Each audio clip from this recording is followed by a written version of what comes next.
La primera pregunta, Ariel, que creo que se cae de Maduro.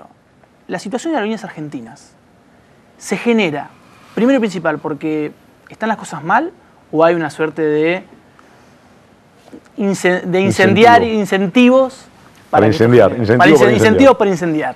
No, creo que la segunda alternativa es la más cercana a la realidad. Las cosas no están mal porque la empresa, a diferencia de lo que fueron los 15 años anteriores a la decisión que tuvo el gobierno nacional de restatizarla, cambió en 180 grados. Hoy hay inversión, la empresa ha empezado a acomodarse en el concierto de empresas aerocomerciales a nivel mundial, al entrar a IATA, al salir del concurso, a poder ser parte de una alianza internacional como SkyTeam, a una situación que estaba totalmente desacomodada, ha renovado flota.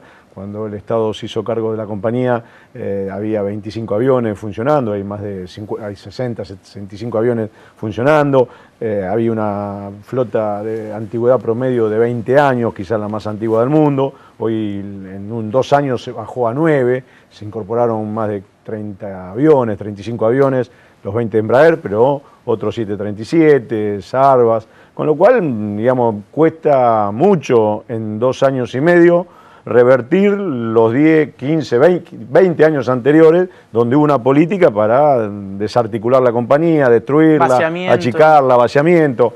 No se puede hacer todo en 2 años. Algunos quizás tienen premura en ver cumplir su intención de ser beneficiarios de la inversión que está llevando adelante la compañía. Me parece que las inversiones que se llevan adelante son las correctas. Hay que empezar renovando la flota. Después invertiremos en mantenimiento, después se invertirá en las otras áreas que lo van necesitando. Entonces, sí, en función de esto, no hay motivos para reclamos salariales, no hay reclamos convencionales, no hay peligro de achicamiento de la compañía o que corra en peligro la fuente de trabajo, con lo cual hay que explicarse por qué está el conflicto. Y el conflicto son cuestiones menores, que yo creo que se podrían haber solucionado sin llegar a un paro como el que hizo el gremio de Cirielli o convocó Cirielli, por disputas de cuotas de poder dentro de la compañía. Creo que el tema fundamental, hay 2 o 3 conjeturas, porque al no saber el verdadero motivo del conflicto, entonces uno puede conjeturar que como había un reclamo del sindicato de APTA para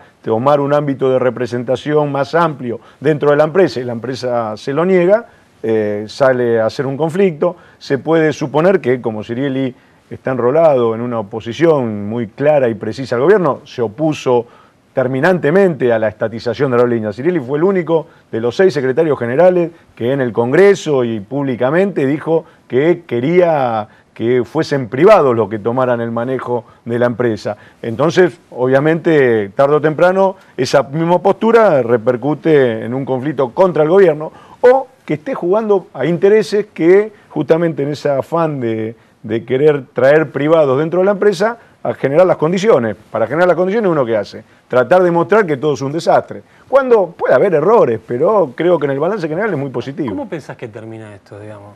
¿Vuela por el aire Recalde? ¿La privatizan? ¿Sigue todo como está y matan a los gremios? Hoy lo hablábamos también, creo que fuera de cámara. Hacer suponer que estas decisiones que se toman dentro de la empresa son ideas nada más o decisiones de Recalde o de la conducción empresaria sin que tenga el beneplácito, la supervisación de la presidenta, es menospreciar a la presidenta. Escucho a algunos, a Cirielli particularmente, decir que la presidenta es engañada, que como si no se diera cuenta o no estuviese informada de lo que pasa. Lo que él dice que la información que le dan no es la correcta. Sí, pero vuelvo a repetir, eso, hacer suponer que la presidencia no se da cuenta de cuestiones básicas. No me lo imagino a Cristina igual comiéndose la curva en ese sentido, ¿no? Entonces, que le digan, ¿en serio? Entonces, me parece que, no, yo creo que más allá de Recalde o no Recalde, hay un proyecto muy claro, muy preciso, muy sostenido por todo el gobierno nacional, por el Congreso, fueron los diputados los que aprobaron la expropiación y no fueron los diputados solamente oficialistas. A esa decisión la acompañaron muchos bloques de la oposición. Creo que fue una de las votaciones donde mayor cantidad de votos logró el oficialismo con adhesiones de los bloques de la oposición. A comienzo del programa estábamos discutiendo el tema puntual de la quita de subsidios, ¿no? que le van a significar al Estado un ahorro, al menos dice Planificación Federal, 640 millones. Creo yo que la discusión con aerolíneas se da fundamentalmente en que es el Estado el que pone el dinero y no pone 2 pesos con 50, vamos a ser sinceros, pone mucho dinero. 2 millones de dólares por día, ¿no? Y la empresa, sí, déficit en la empresa no gana dinero. O sea, es dinero que el Estado lo pone y que quizás ese dinero, con un trabajo mancomunado entre la conducción empresaria, podría ser menor y se podría trabajar. Creo que las críticas a aerolíneas vienen por ese lado. Sí, a ver, quizás se pudiese Quizás gastar menos. si en vez, claro, si el Estado en vez de poner 2 millones por día, pone 50.000 dólares. A ver, yo te comento una cosa. Puede ser que se gaste menos, yo no estoy dentro de la empresa y no estoy manejando los números, pero hay un concepto que creo que tenemos que cambiar. Una empresa aerocomercial, primero, es un negocio muy difícil de hacerle ganar dinero.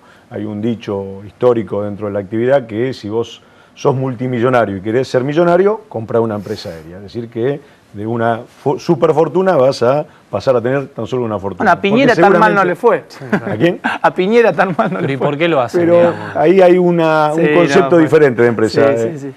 ¿Por qué se toman empresas? ¿Por qué existen las empresas aeronáuticas? No me imagino American Airlines con el balance, che. Sí, pero American Airlines es una empresa que pierde millones de dólares al año. También tiene un déficit, presenta convocatoria, más alto que el de aerolíneas. Presenta convocatoria a fin de año, de hecho. Por eso, y las empresas de banderas o donde el Estado ¿Y ahí tiene el negocio cuál es? ¿Viven de los también subsidios? son deficitarias. Lo que pasa es que hay que cambiar el concepto que hoy una empresa de transporte aerocomercial es una empresa de servicio público. Claro. Y el servicio público no tiene por qué siempre tener rentabilidad. Vos cumplís un objetivo que es comunicar a Argentina entre sí y con el mundo.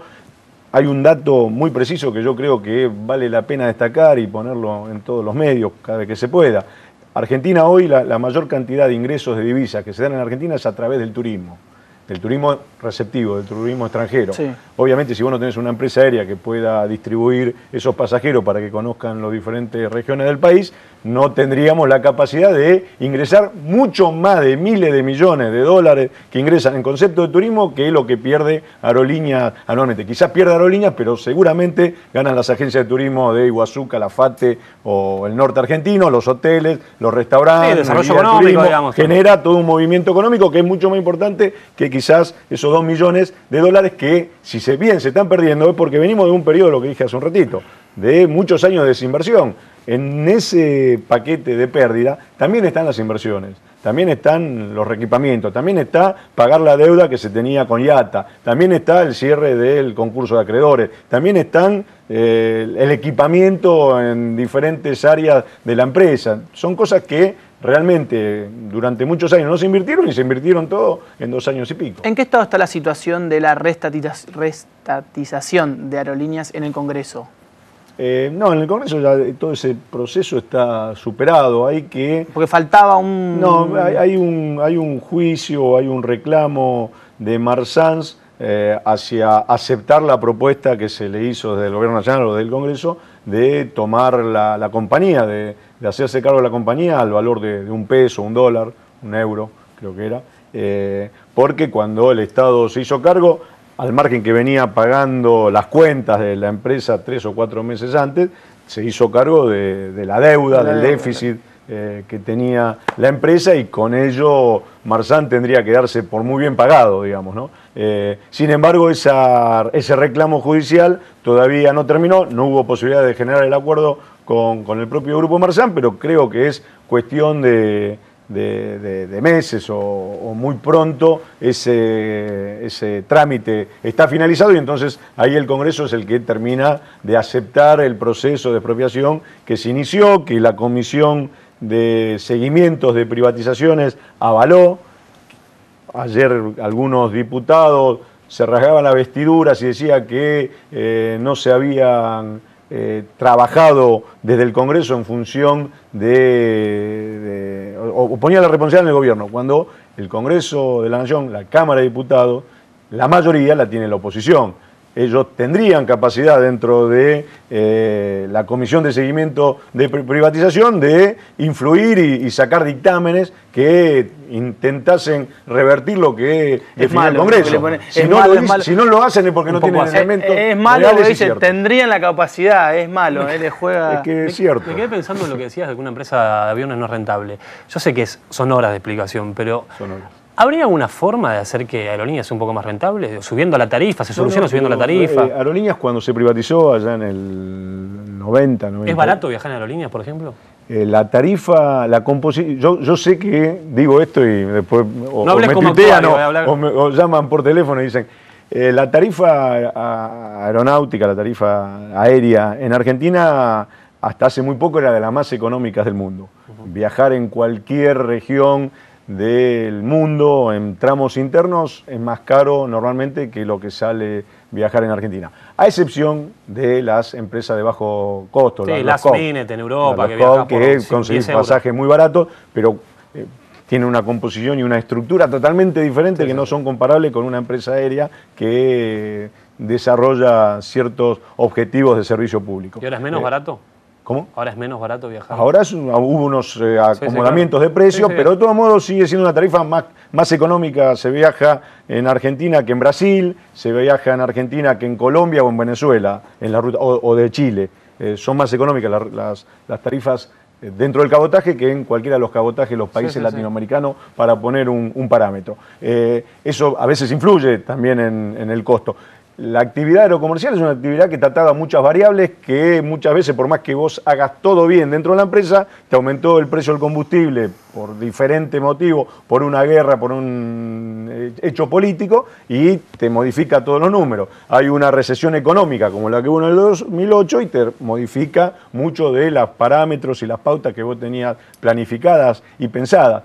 Por eso digo que es complicada administrar y darle ganancia a una empresa aérea. En el 91, Aerolíneas tenía un superávit operativo de 40 millones de dólares, es decir, que en el balance general terminaba ganando 40 millones de dólares. Ahora, esa empresa venía mucho mejor paradita que lo que tomó el Estado en el año 2008. Vuelvo a repetir, son 2 años y medio y hubo 20 donde se estuvo trabajando para hacerla desaparecer, Aerolíneas. Por suerte, los trabajadores lo impedimos, lo frenamos, nos movilizamos, hicimos miles de cosas. Tuvimos la adhesión del pueblo argentino, tuvimos la adhesión en su momento de Néstor Kirchner, que fue uno de los pocos gobernadores que apoyó toda la pelea y toda esa lucha, y hoy la tenemos funcionando en gran parte por una cortita. ¿Cuánto vale un avión, más o menos? Un Boeing, ponele. Y depende qué Boeing. Un 747.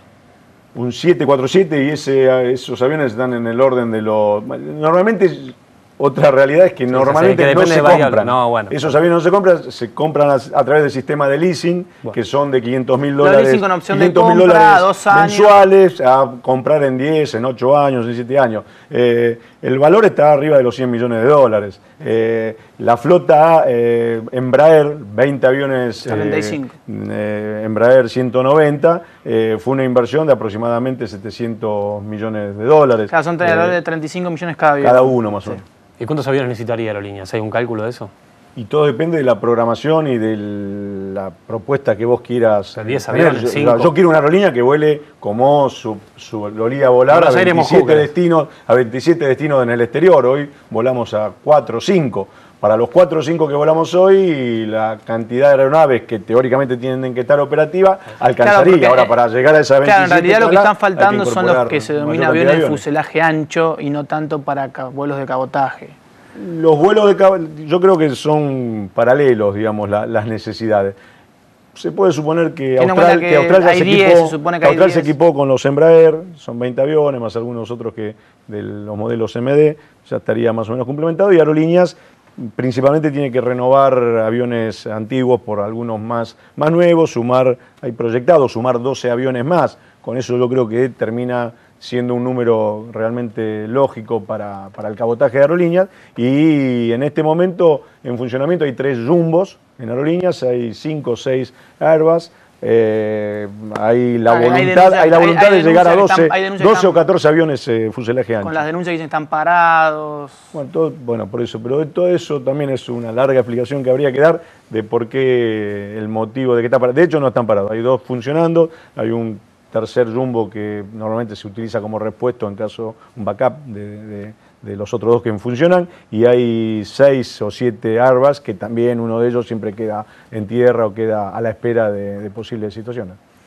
Vamos terminando, lo que podemos decir es que a partir de diciembre, Mariano Recalde le mandamos al soldado Basteiro. ¿Va a ser un soldado de Aerolíneas o...? Yo soy un soldado de la causa, de Aerolíneas obviamente, Ariel pero Basteiro, soy un militante, así que ¿es kirchnerista? Yo soy socialista. Sí, tengo una muy fuerte adhesión a este gobierno. Sí. Soy socialista y tengo una muy fuerte adhesión a este gobierno porque pero podemos decir que ahora sos menos socialista y más kirchnerista, de lo que era por lo menos. Soy cada vez más socialista por tener un gobierno kirchnerista en mi país. Como Recalde le mandamos al socialista Basteiro, que casi antes de la... En la primera reunión ponete ese saco, te lo pido por favor. ¿Qué es lo que hacía? Si no te presto igual que el tuyo. El diputado Basteiro, antes de ser diputado nacional, ¿qué hacía en Aerolíneas Argentinas? Yo trabajaba en el sector de relaciones públicas, en el Salón VIP. Trabajé muchos años en Aeroparque. El Salón VIP de Aeroparque sigue funcionando. Corremos todo el programa y empecemos de nuevo. Y fui a Ezeiza después. O sea, ¿era que te recibía con la copita de champán a los...? No, hacía los acercaba y decía, está todo bien. Es cierto que si vos sos funcionario, claramente no viajás, no pasás por el público, por donde pasa el público, vas por abajo a un lugar donde hay... Me están matando, ¿eh? Se acaba el programa. Tengo credencial para poder moverme por el aeropuerto, pero cuando viajo no lo voy a poder ver a Basteiro en ese lugar porque nunca voy a volar y servir, pero bueno, no importa. Ahí está, nuevo empleado de Aerolíneas Argentinas. Nosotros nos vamos despidiendo hasta el miércoles que viene. Gracias, diputado, por estar con nosotros. Gracias. Y bueno, nos estamos viendo el miércoles que viene en día de cierre. Chao.